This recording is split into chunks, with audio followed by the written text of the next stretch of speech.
Põe o negócio do relógio para mim, que eu já esqueci da hora aqui, por favor. Abre comigo a sua Bíblia em Malaquias. Vamos para a palavra do Senhor. Malaquias, capítulo 4. Nós ficamos aí durante esses dias falando sobre família, né? Foi algo que nasceu primeiramente no coração da Luana. E quando ela falou do evangelismo, das crianças e da festinha, eu falei com o pastor Antônio, olha, vamos trazer isso para o culto domingo, né? Porque a gente precisa caminhar e falar a mesma língua. E nós tivemos aí 2 domingos, né? Falando sobre família, falando sobre os nossos filhos. E eu queria hoje, de uma forma muito prática, juntar tudo aquilo que foi falado e trazer aqui para a gente nessa noite, de uma forma prática, como a gente viver isso que nós falamos aqui durante esses dias. Amém? Você adiantou esse relógio aí, tá? Você adiantou que eu sei. Malaquias capítulo 4. Nós vamos ler o verso... Vamos começar no verso 5. Todo mundo achou aí? Malaquias é o último livro do Antigo Testamento. Facinho agora de achar, né? Malaquias capítulo 4, verso 5. Vejam, eu lhes envio o profeta Elias antes da vinda do grande e terrível dia do Senhor. Ele fará que o coração dos pais volte para seus filhos e o coração dos filhos volte para seus pais. Algumas traduções vão dizer que o coração dos pais se converta ao coração dos filhos e o coração dos filhos se converta ao coração dos pais. Do contrário, ou seja, se não houver essa conversão, eu virei e castigarei a terra com maldição. Pai, essa é a Tua palavra, e a Tua palavra é a verdade, a Tua palavra é poder de Deus para transformar a nossa vida. Então, Espírito Santo, abre os nossos ouvidos para que nós possamos ouvir, compreender e obedecer às direções do Teu Espírito para a nossa vida. Em nome de Jesus. Amém. Olha só, como eu disse, Malaquias é o último livro aí do Antigo Testamento. Ele foi escrito aí aproximadamente 400 anos antes de Cristo. Então você vai ver que nós temos o que nós chamamos aí do silêncio de Deus, né? 400 anos em que o homem, que a humanidade ficou sem ouvir a voz de Deus. E eu imagino que deve ter sido desesperador ficar sem ouvir Deus. Mas Malaquias, ele vai trazer uma mensagem de repreensão para Israel, mas ele também traz uma mensagem de arrependimento e de esperança. Malaquias, ele vai repreender Israel porque eles estavam oferecendo um culto superficial. Eles estavam entregando ofertas defeituosas. O que é isso? Os animais que eram levados como ofertas estavam com defeito. Eles estavam fazendo tudo de qualquer jeito, ou seja, a vida de culto, a vida da igreja, vamos dizer assim, né? As práticas do culto estavam sendo feitas de qualquer jeito, meia boca.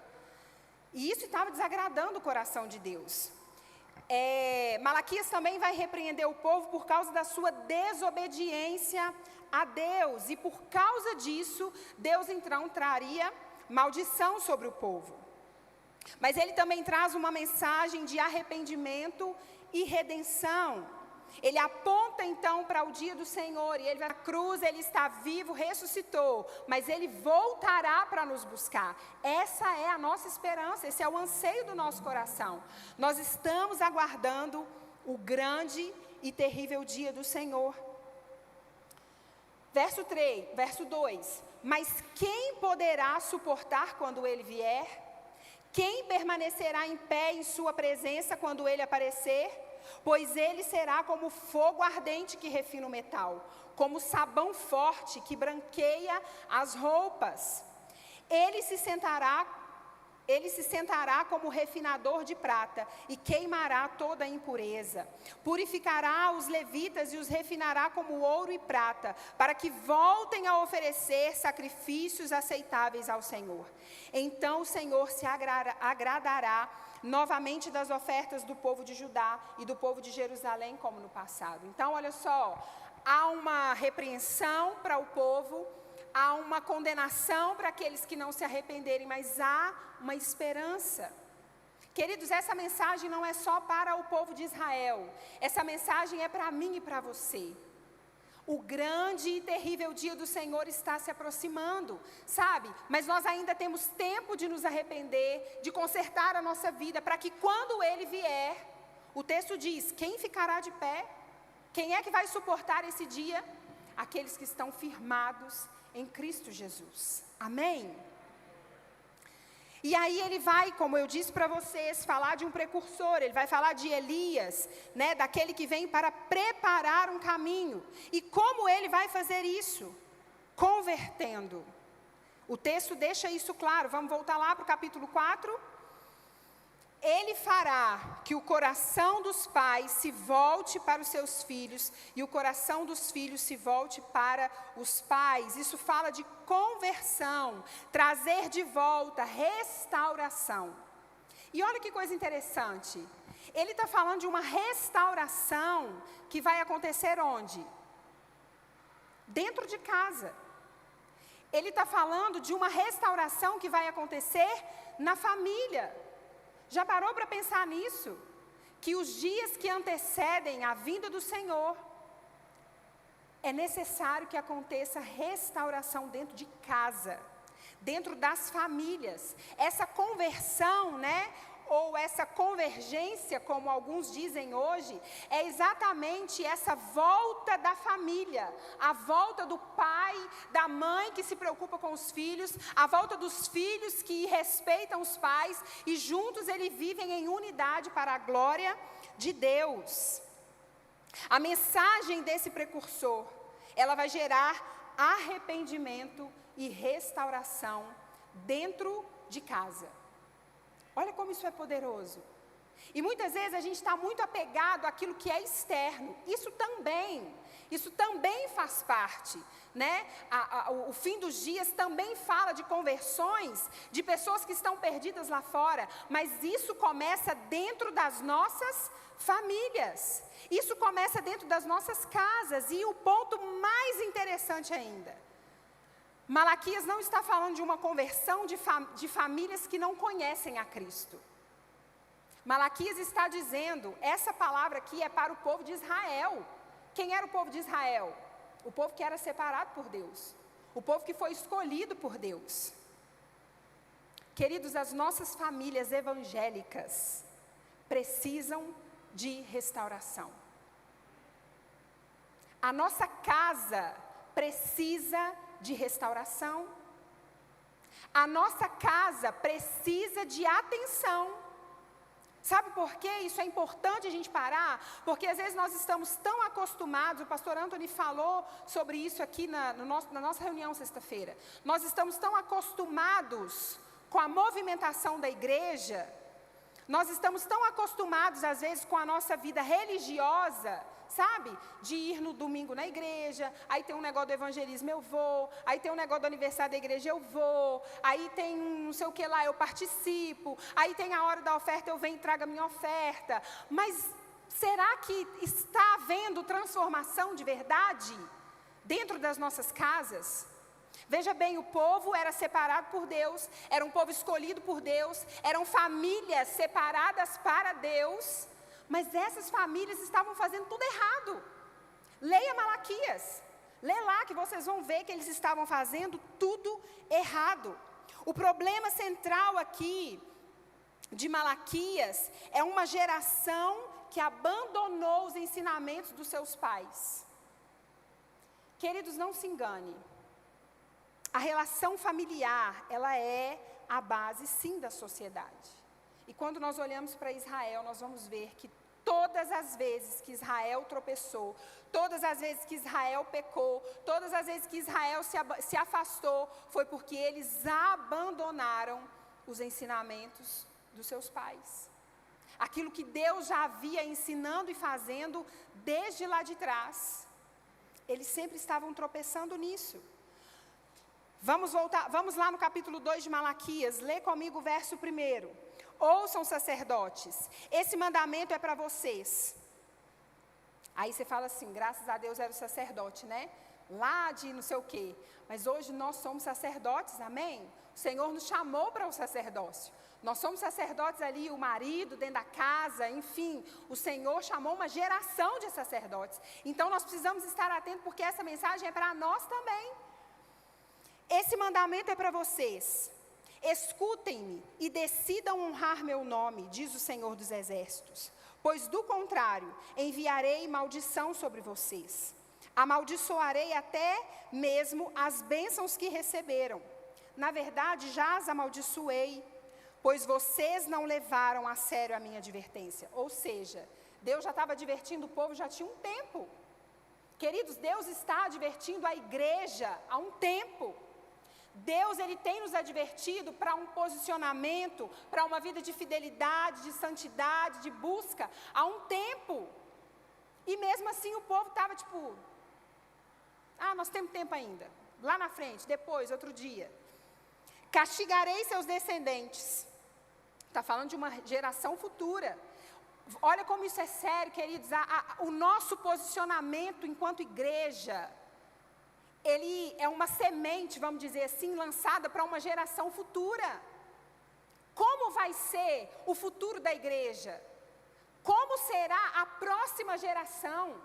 Essas crianças que estão lá em cima, como que vai ser essa geração servindo a Deus?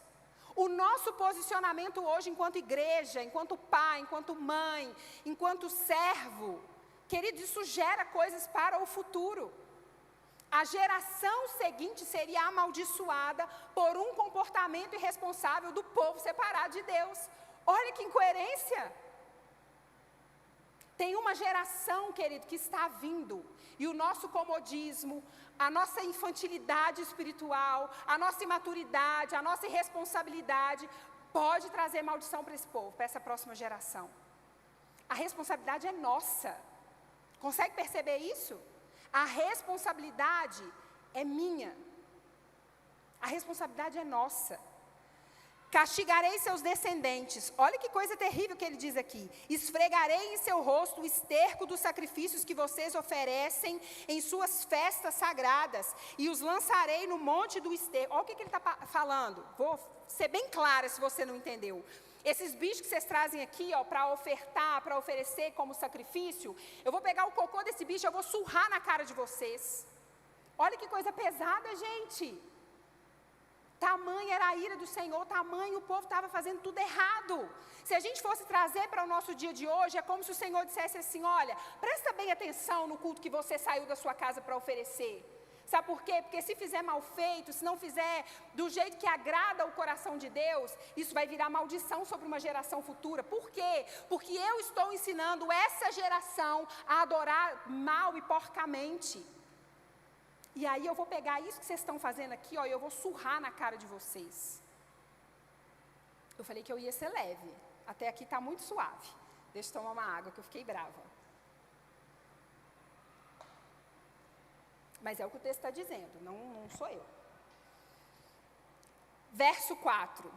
Assim vocês saberão que enviei este mandamento, para que minha aliança com os levitas continue. Agora vai comigo lá para o verso 10. E aí ele vai chamar as pessoas à fidelidade. Não somos filhos do mesmo pai? Olha só, Deus está falando sobre família. Malaquias, ele está dizendo assim, olha, nós não fazemos parte de uma mesma família, nós não temos um mesmo pai, não fomos todos criados pelo mesmo Deus. Então, por que traímos uns aos outros e quebramos a aliança de nossos antepassados? Olha o que Malaquias está dizendo. Nós temos o mesmo pai, nós somos uma família. E mais uma vez nós estamos quebrando a aliança que nós fizemos lá no passado. Que os nossos pais fizeram, que os nossos avós fizeram, que os nossos tataravós fizeram. Entende? Uma aliança que foi feita e que era para durar de geração em geração. O que o povo estava fazendo? Quebrando a aliança. Judá foi infiel e uma coisa detestável foi feita em Israel e em Jerusalém. Os homens de Judá contaminaram o santuário que o Senhor ama ao se casarem com mulheres que adoram deuses estrangeiros. Ou seja, Deus já tinha falado, esse povo aqui, vocês precisam casar entre vocês, porque vocês são um povo separado. O que o povo fez? Foi lá e casou com quem não era do povo, já começou a ser infiel ali. Verso 13, a outra coisa que vocês fazem, cobrem de lágrimas o altar do Senhor, choram e gemem porque Ele não dá atenção às suas ofertas, nem aceita com prazer, e ainda perguntam por quê? Porque o Senhor foi testemunha dos votos que você, presta atenção nisso, porque o Senhor foi testemunha do voto que você e sua esposa fizeram quando jovens, mas você foi infiel, embora ela tenha continuado a ser sua companheira, a esposa a qual você fez os seus votos no seu casamento.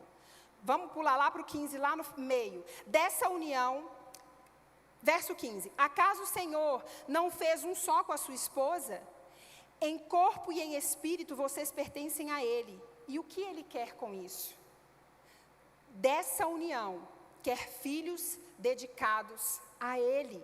Portanto, guardem seu coração, permaneçam fiéis à esposa da sua mocidade.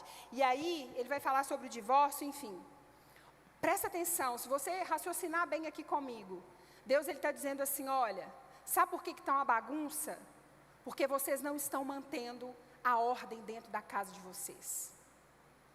Vocês estão quebrando uma aliança que era para ter sido perpetuada de geração em geração. Vocês estão fazendo tudo errado. Vocês estão ensinando tudo errado para a geração seguinte. E vocês estão sendo infiéis à aliança que vocês fizeram um com o outro. Queridos, isso fala de uma desordem familiar. O problema estava dentro de casa.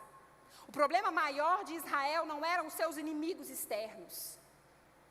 Era a infidelidade dentro da própria casa. E queridos, uma casa bagunçada, uma casa onde a aliança é quebrada, e a aliança com Deus primeiramente é quebrada, não tem como, querido, não dá. A bênção do Senhor não está nesse lugar. Presta atenção no que eu vou dizer para você. A bênção de um povo, ou a maldição de um povo, ela está relacionada à maneira como nós vivemos dentro do nosso lar, como nós vivemos dentro da nossa casa. Por isso a gente diz que a base de uma sociedade é a família, gente. Por que você acha que se você começa a falar de família na sua rede social vai dar uma confusão? Porque o inimigo, ele quer destruir as nossas famílias. Por que você acha de falar de uma família cristã, de uma família que tem princípios cristãos, de uma família que teme a Deus, de uma família que tem um pai presente, que tem um homem que cumpre o seu papel, de falar de uma família que tem uma mulher que também cumpre o seu papel enquanto esposa, enquanto mãe? Por que você acha que isso é um caos hoje na sociedade? Porque a base de uma sociedade saudável é uma família saudável. Sim ou não, gente? Olha a bagunça que nós estamos vivendo. Famílias totalmente desestruturadas. E agora eu não vou nem falar das famílias que estão lá fora. Eu vou falar das famílias que estão dentro. Porque o contexto de Malaquias eram famílias de dentro. O contexto de Malaquias não eram as famílias que estavam fora da igreja. Eram as famílias que estavam dentro da igreja. E o chamado de Malaquias, o chamado de Deus para a nossa vida nessa noite é muito claro. Nós precisamos nos posicionar como famílias que amam a Deus, que temem a Deus, que são restauradas por Deus. Ou senão a maldição vai vir sem dó nem piedade sobre a nossa nação. O texto deixa isso claro. Malaquias vai dizer, olha, se não houver essa conversão dos pais aos filhos, eu vou vir e a maldição vai vir sobre a terra.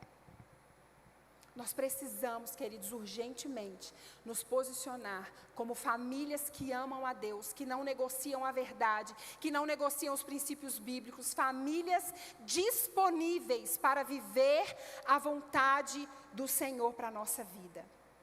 Quando nós olhamos, queridos, lá em Gênesis, o propósito de Deus são famílias que honram o Senhor. Famílias que revelam a glória de Deus, famílias que revelam quem Deus é. Foi assim lá em Gênesis, não foi? Deus, quando criou Adão e Eva, já estava tudo pronto.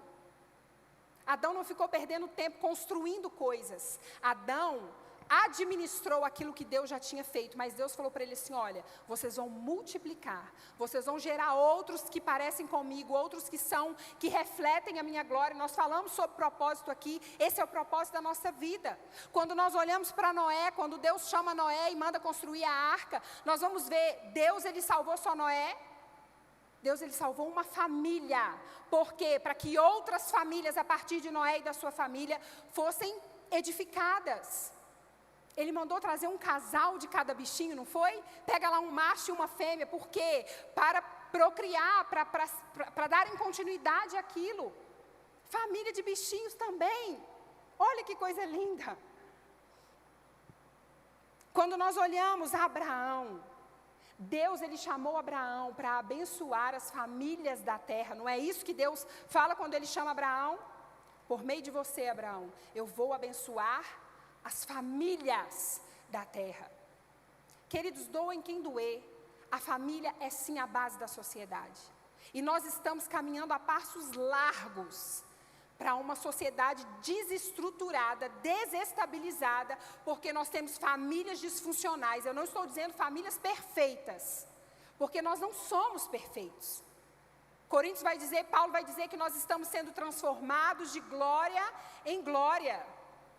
Nós não somos perfeitos, mas nós não podemos negociar a verdade. Eu acho lindo quando Josué ele fala, olha, eu não sei vocês, mas eu e a minha casa, nós serviremos ao Senhor. Não importa o que está acontecendo lá fora, eu e a minha casa serviremos ao Senhor. Não importa as dificuldades que nós vamos enfrentar aqui dentro da nossa casa, mas eu e a minha casa serviremos ao Senhor. E servir ao Senhor como família, queridos, é morrer para nós mesmos. Servir ao Senhor como família é abrir mão das nossas vontades, para que a vontade de Deus seja estabelecida dentro da nossa família. Então veja bem, Deus ele vem resgatar e restaurar uma família. Consegue entender então por que famílias são tão perseguidas? Consegue entender, minha irmã, por que as pessoas debocham de você quando você fala que você ama a sua casa, que você ama o seu marido e que você quer ver a sua família ser edificada? Consegue ver por que a mídia bate pesado contra uma estrutura familiar? Sabe por quê? Porque Malaquias deixa claro, lá no verso 6, do contrário, ou seja, se não houver essa restauração familiar, se não houver essa conversão do coração do pai ao filho e do filho ao pai, se não houver essa restauração dentro da nossa casa, eu virei e castigarei a terra. Então veja bem, famílias inteiras aprisionadas eternamente no pecado. Famílias inteiras aprisionadas eternamente no inferno. É isso que o diabo quer, querido. É isso que o diabo quer.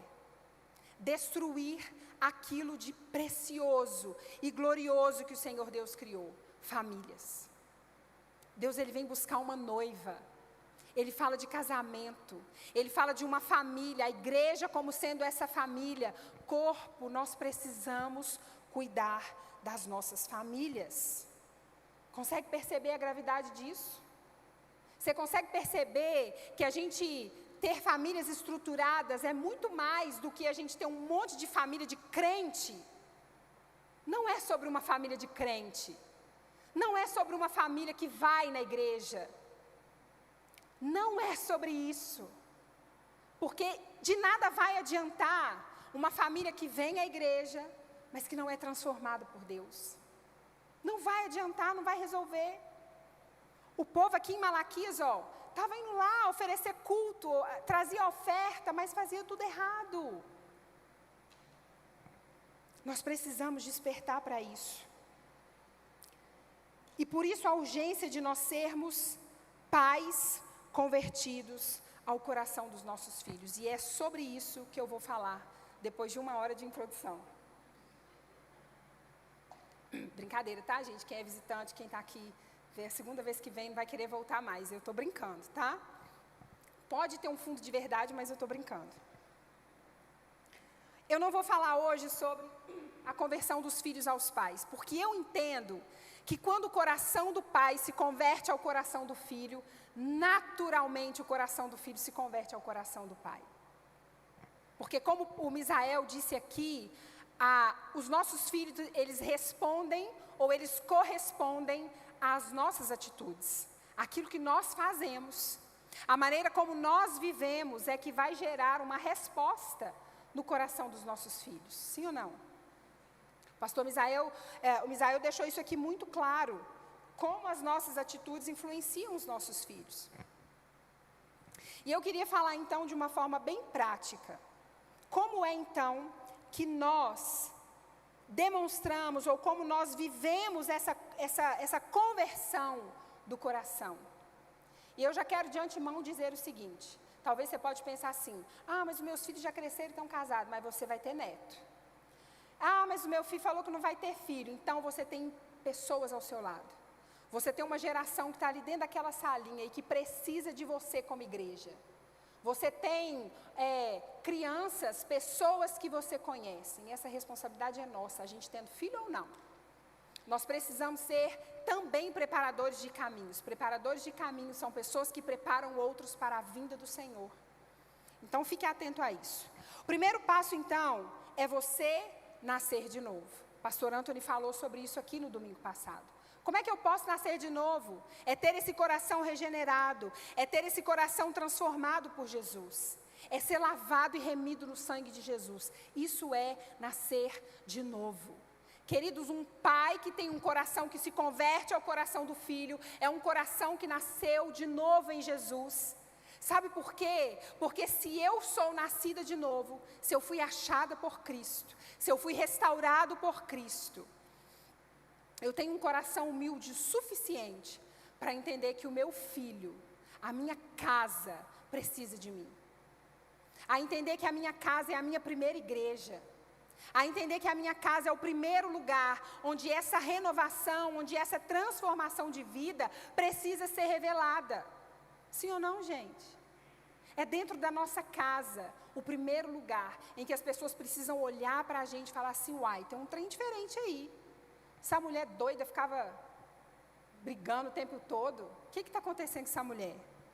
Esse homem descontrolado, o que é isso? Esse homem agora, vi ele ajoelhado outro dia orando, o que está acontecendo? Está doente, meu filho? Não, é Jesus que me transformou, fui achado por Ele. Então, o primeiro passo é nascer de novo. Você nasceu de novo, querido? Amém? Você foi achado por Jesus, você foi lavado pelo sangue de Jesus, então você já deu o primeiro passo. Você já foi encontrado por Ele. Esse é o primeiro passo para a gente ter uma casa, uma família transformada. Veja só, nós precisamos encontrar tempo para orar pelos nossos filhos. Não só orar por eles, mas orar com eles. Um coração convertido aos filhos é um coração que investe tempo orando por eles. Quanto tempo você gastou hoje orando pela vida do seu filho? Quanto tempo você parou hoje para poder orar? Eu não estou falando, gente, daquela oração rapidinha que a gente faz, não. Ô Jesus, guarda a vida. De manhã, o Rafa sai 6 horas da manhã para pegar o ônibus para ir para a escola. E aí eu falo, Senhor, em nome de Jesus, guarda a vida dele lá. O Senhor guarda. Mas existe um momento, querido, em que você vai rasgar o seu coração diante de Deus pela vida do seu filho. Que você não vai fazer essa oração rapidinha, mas que você vai entregar o seu filho diante do Senhor. Que você vai falar com Deus sobre as necessidades do seu filho, sobre as dificuldades que ele tem, sobre os problemas que talvez você está enfrentando com ele. Quanto tempo nós temos gasto orando pelos nossos filhos? Queridos, não é só a gente, aceitei Jesus, está tudo maravilhoso e eu não preciso mais orar. Não, gente, se nós não orarmos pelos nossos filhos, quem vai fazer isso por nós? O pastor Anthony. Imagina o pastor Anthony sozinho orando pelos filhos de todo mundo da igreja. Os nossos filhos, queridos, são responsabilidade nossa. Nós precisamos investir tempo. Quando nós olhamos Jó, ele era um homem que orava diariamente pelos seus filhos, velho, casado, barbado, todo mundo já tinha sua vida feita, mas Jó estava ali todos os dias orando pela vida dos seus filhos.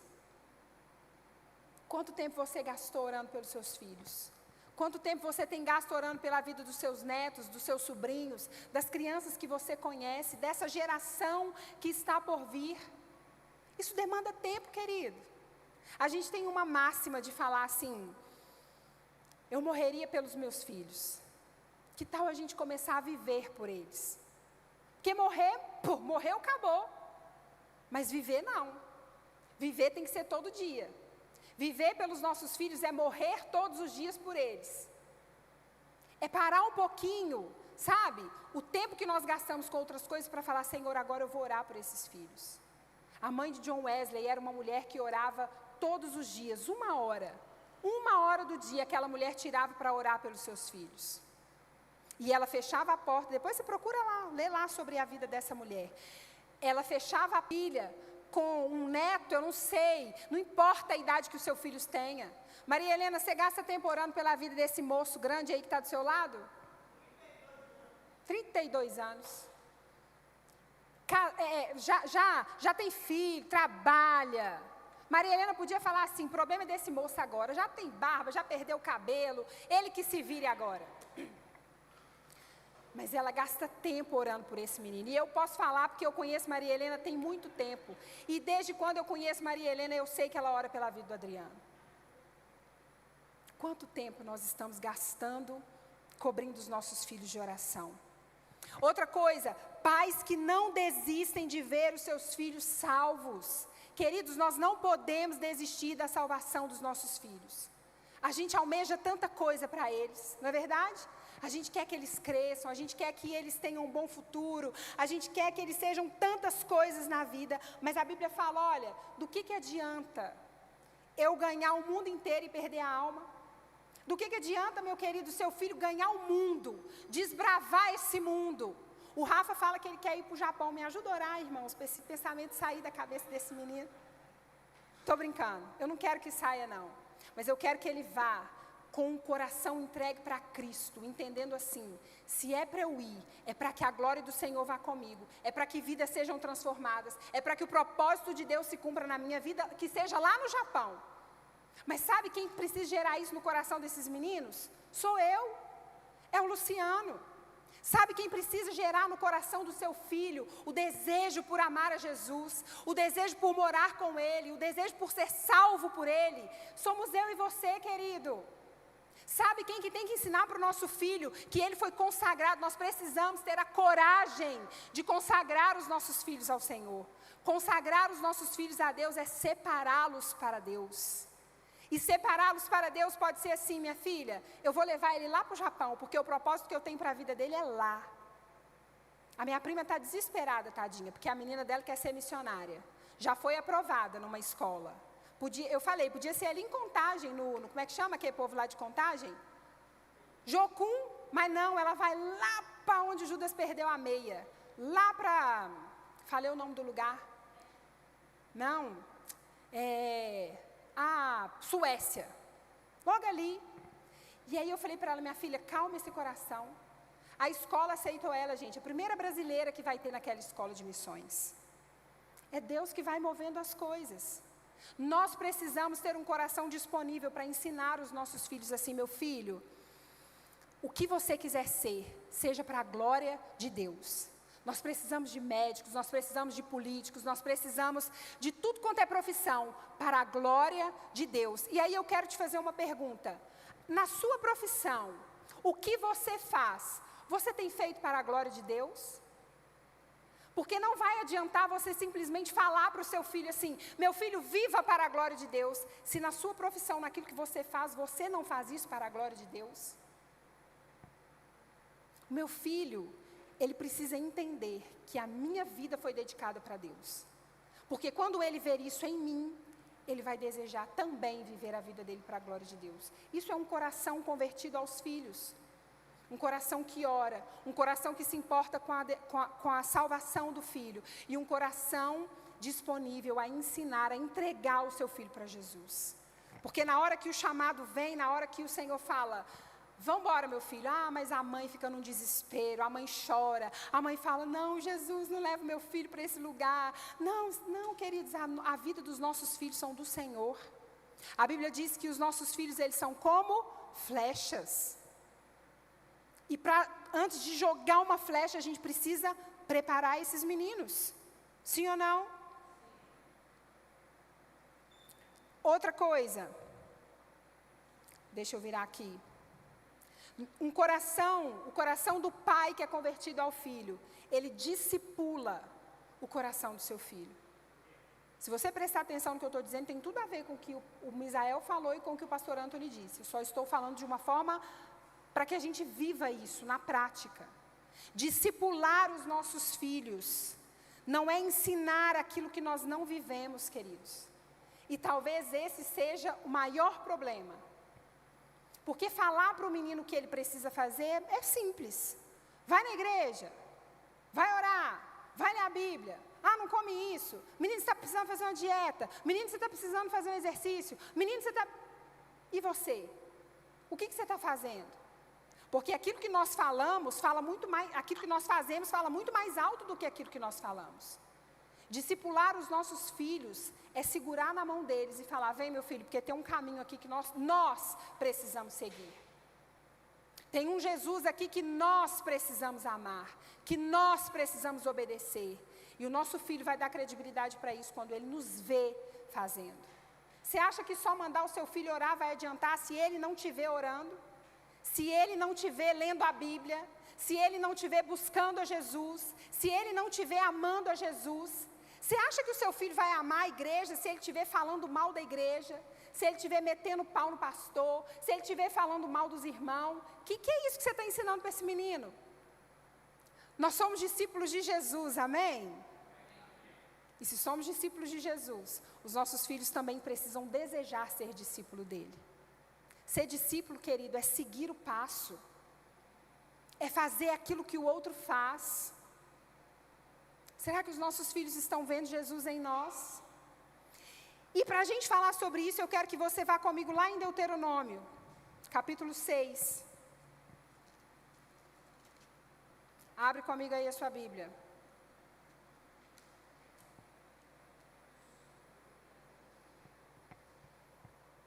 Deuteronômio capítulo 6, nós vamos ler alguns versos.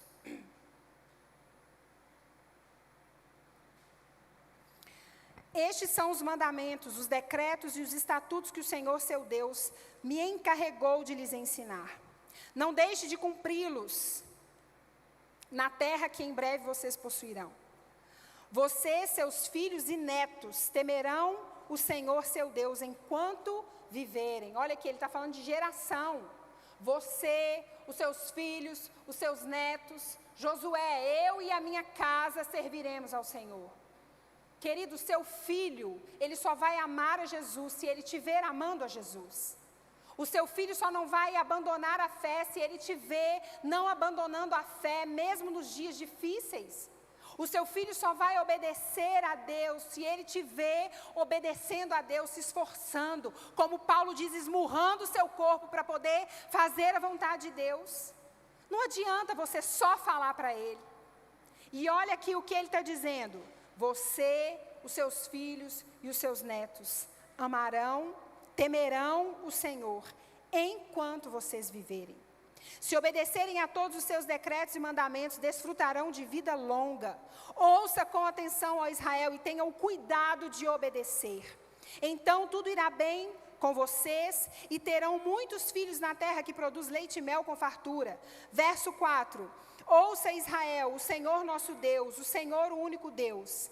Ame o Senhor seu Deus de todo. Olha aqui, ó. Eu quero que você leia isso e depois você vai ler direito na sua casa. Porque é dessa forma que nós discipulamos os nossos filhos. Ame o Senhor seu Deus de todo o seu coração, de toda a sua alma e de toda a força. Queridos, nossos filhos precisam olhar para nós. E eles precisam ver que a gente ama a Deus acima de qualquer coisa. Acima da nossa casa, acima dos nossos bens, acima do carro, acima do dinheiro, acima do seu trabalho, acima de seja lá o que for. Os nossos filhos precisam olhar para nós e eles precisam falar assim: puxa vida, eu quero amar a Deus igual a minha mãe ama esse Deus. Ele é mais importante do que qualquer coisa.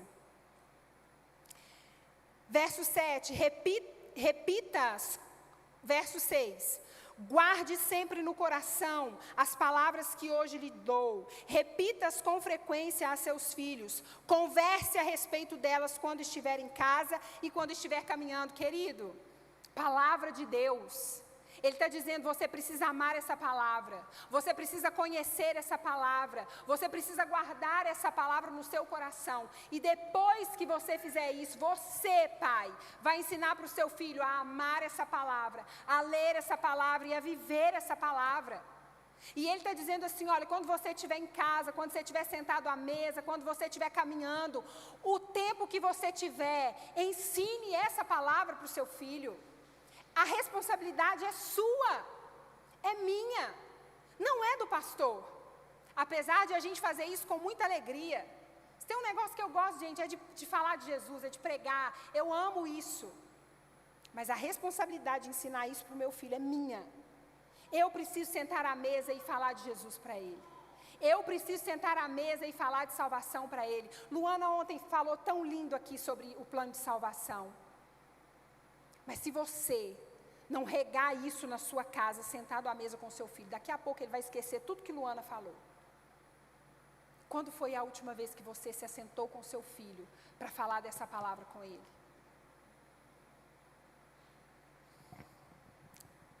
Verso 8, amarre-as à mão e prenda-as na testa. Ou seja, ele está dizendo: pega essa palavra e coloca ela em todo lugar, para que você veja, para que o seu filho veja, para que todos da casa aprendam. Verso 12, cuidem para não se esquecerem do Senhor que os libertou da escravidão do Egito. Temam o Senhor seu Deus e sirvam a Ele. Olha o que ele está dizendo: ensine para os seus filhos a não se esquecer dos feitos do Senhor.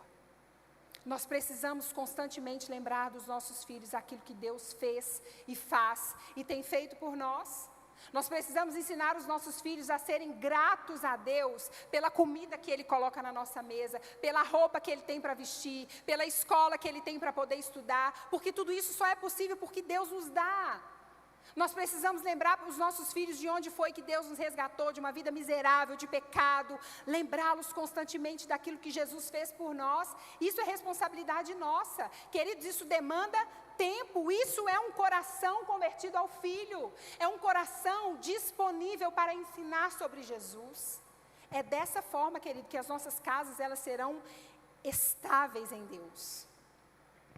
Temam o Senhor, e temer aqui não é ter medo de Deus, não é ensinar os nossos filhos a ter medo de Deus. Olha, não faz isso porque Deus vai te castigar. Olha, não me desobedece porque Deus vai mandar um raio e vai... Não, temer a Deus é ensinar os nossos filhos a amá-lo, a tal ponto de abrirmos mão da nossa vontade para fazer a vontade dEle. É ensinar os nossos filhos a ter reverência diante do Senhor. Isso é temer a Deus. Verso 16, não ponham à prova o Senhor teu Deus. Verso 17, obedeçam cuidadosamente aos mandamentos do Senhor seu Deus, bem como a todos os preceitos e decretos que Ele ordenou. Presta atenção nesse versículo 18. Façam o que é certo e bom aos olhos de Deus. Isso aqui fala de caráter, querido. Isso aqui fala da gente viver uma vida digna. Como que você fala para o seu filho não mentir se você mesmo mente? Como que você fala para o seu filho não enganar se ele estiver enganando os outros? Como que você fala para o seu filho que ele tem que ter palavras se você não cumpre aquilo que você falou para ele? Como que você ensina para o seu filho a respeitar uma mulher se você não respeita a sua esposa? Como que você fala, mãe, para sua filha respeitar o seu marido se você não respeita o seu marido? Como que você fala para o seu filho que não pode brigar na rua, se você no trânsito vive xingando todo mundo e mandando todo mundo ir para todos os lugares que você imaginar? Como? Queridos, nós precisamos de mudança. Entende que é isso que Malaquias está dizendo? Nós estamos dentro da igreja, mas Cristo precisa estar dentro de nós. nos transformando, nos edificando, para que nós tenhamos uma família estabelecida. E eu volto a dizer, eu não estou falando sobre perfeição, mas eu estou falando sobre corações que olham para dentro de si e falam: eu preciso mudar, eu preciso me arrepender, eu preciso fazer aquilo que é bom e perfeito e correto aos olhos de Deus. Não aos olhos dos meus vizinhos, não aos olhos do que uma sociedade diz, mas diante daquele que criou todas as coisas e que determinou como nós deveríamos viver. Fazer aquilo que é bom. Isso é um coração de um pai convertido a um coração de filho, que dá exemplo. Verso 21. Então vocês lhe dirão: éramos escravos de Faraó, mas o Senhor nos tirou de lá com sua mão forte. Ou seja, lembra para o seu filho de onde foi que Jesus veio nos resgatar. Depois eu quero que você leia o capítulo 6 de Deuteronômio. E preste atenção nessas direções que Deus está nos dando. Nós precisamos mudar, queridos. Como igreja nós precisamos mudar. Como família de crente, nós precisamos mudar. Como famílias de evangélicos, nós precisamos mudar. Nós precisamos nos arrepender. Nós precisamos buscar essa transformação dia após dia, porque o dia do Senhor está chegando. E Ele precisa encontrar famílias estruturadas nele. Pais que priorizam os filhos e têm tempo para eles. Olha só, nem tudo que é urgente é importante. Queridos, nós estamos perdendo tempo com coisas que não são importantes. A nossa casa, os nossos filhos, eles são urgentes. Eu sei que nós temos muitas afazeres, mas a gente precisa ter tempo de qualidade com esses meninos. Nós precisamos gastar tempo com eles. Gastar não, nós precisamos investir tempo com eles. Sabe, quando você estiver à mesa, sentado, esteja ali. Quando seu filho estiver falando com você, para ouvir. Misael falou muito sobre isso aqui. Não é falar aham e está tudo bem. Não, querido, eu sei que às vezes você vai estar cansado, você vai estar estressado. Gente do céu, hoje eu estou daquele jeito que as meninas já sabem. Não preciso ser muito clara aqui, né? Mas vocês já entenderam. Um negócio de uma TPM, que a minha vontade é de sumir.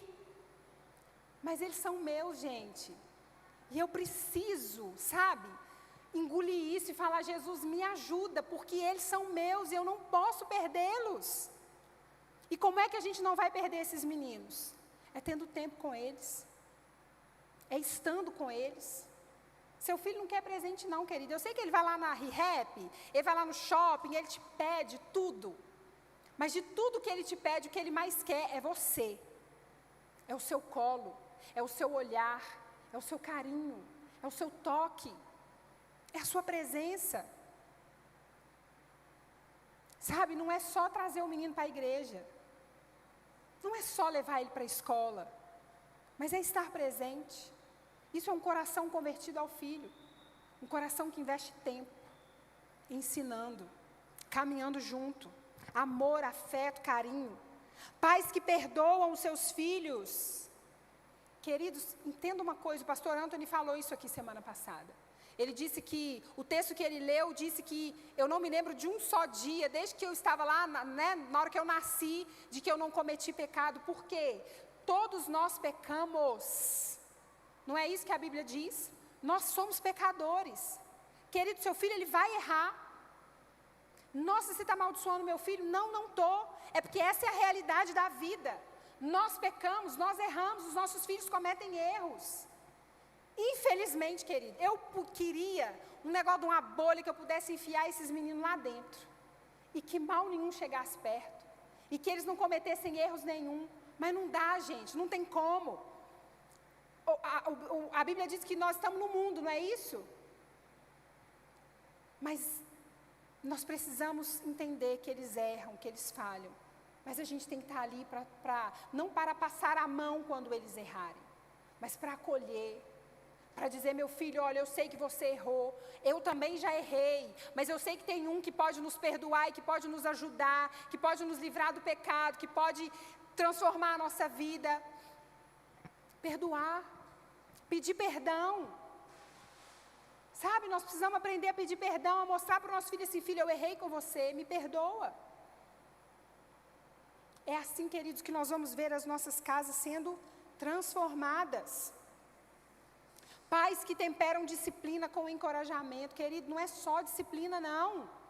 Sabe, não é só chamar atenção, não. A gente também tem que encorajar os nossos filhos. A gente tem uma mania, né, de falar que você não fez mais do que sua obrigação. Não, querido. A gente precisa encorajar.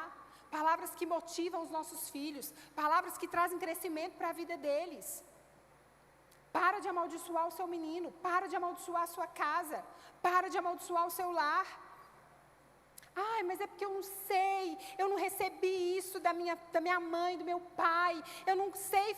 Então você pega essa palavra aqui, ó, lê essa palavra, porque aqui tem um monte de palavra de encorajamento, um monte de palavra de bênção para você poder profetizar sobre a vida do seu filho. Isso é ter um coração convertido aos filhos. Fazer do lar um lugar de paz. Como é o ambiente da sua casa?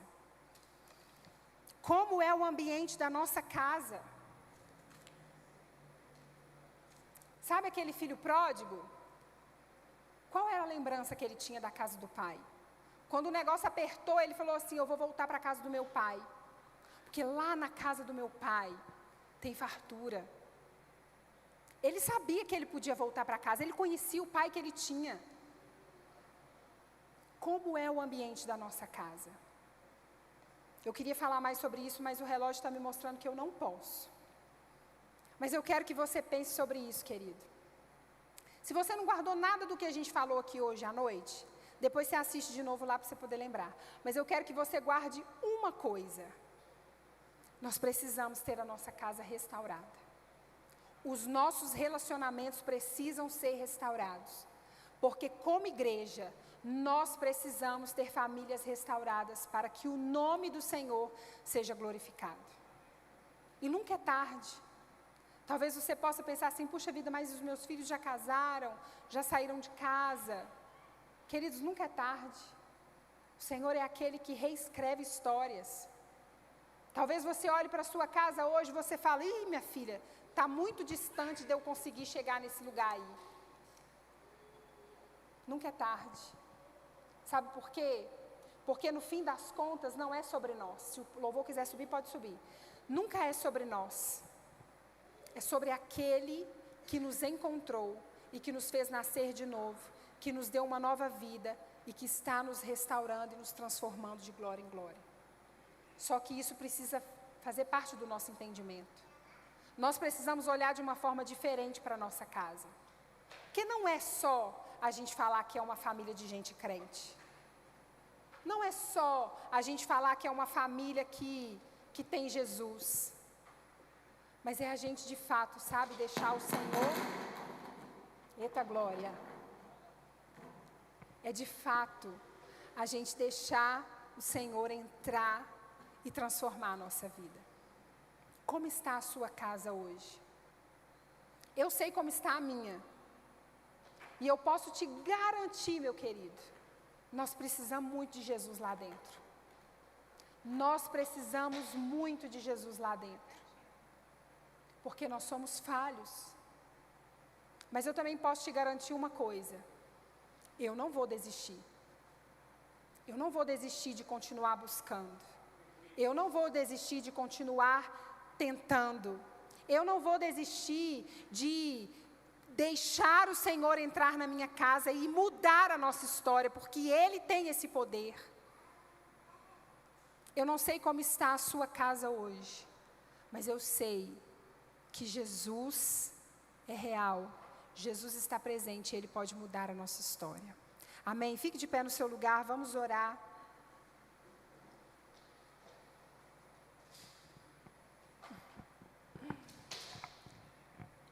Senhor, nós te rendemos graças nessa noite, Pai. Obrigada, Jesus, porque o Senhor é um Deus que é misericordioso conosco. O Senhor é um Deus que cuida de nós. E por mais que às vezes, Pai, o Senhor possa parecer que seja uma palavra dura, é o amor do Senhor nos chamando de volta, sabe? Chamando a nossa atenção para algo que é urgente, para algo que é necessário, que é a transformação das nossas casas para o Senhor. Espírito Santo, eu te peço em nome de Jesus, que o Senhor entre nas nossas casas, que o Senhor entre no nosso lar, que o Senhor restaure as nossas famílias em nome de Jesus. Espírito Santo, que essa palavra de Malaquias, converterei o coração dos pais aos filhos e dos filhos aos pais, que isso seja uma realidade dentro da nossa casa. Em nome de Jesus eu te peço, Espírito Santo. Traz cura sobre nosso lar, traz perdão. Senhor, quantas famílias que não se falam, estão ali dentro de casa, mas não conseguem conversar, não conseguem dialogar. Senhor, a falta de perdão, a rancor, a mágoa. Espírito Santo, em nome de Jesus, traz cura para dentro das nossas casas. Restaura casamentos, Senhor. Restaura casamentos, restaura alianças em nome de Jesus Cristo. Traz restauração sobre as nossas casas. Jesus, olha a vida dos nossos filhos, em nome de Jesus. Pai querido, alcança o coração dos nossos filhos. Espírito Santo, que os nossos filhos não se percam, mas que eles sejam transformados pelo Teu poder. Jesus, que nós sejamos famílias que caminham com o Senhor. Em nome de Jesus, Espírito Santo. Faz isso em nós para a sua glória. Nós precisamos disso, nós desejamos isso. Faz da nossa casa, Senhor, lugares, casas de paz. Casas onde a glória do Senhor resplandece. Eu não estou dizendo de famílias perfeitas, de propaganda de margarina. Mas famílias que têm um coração quebrado e quebrantado na presença do Senhor. Famílias que te amam, Jesus. Famílias que amam a Tua palavra. Famílias que amam quem o Senhor é. Ajuda-nos, Espírito Santo, em nome de Jesus, para a Tua glória, Pai. Amém, amém.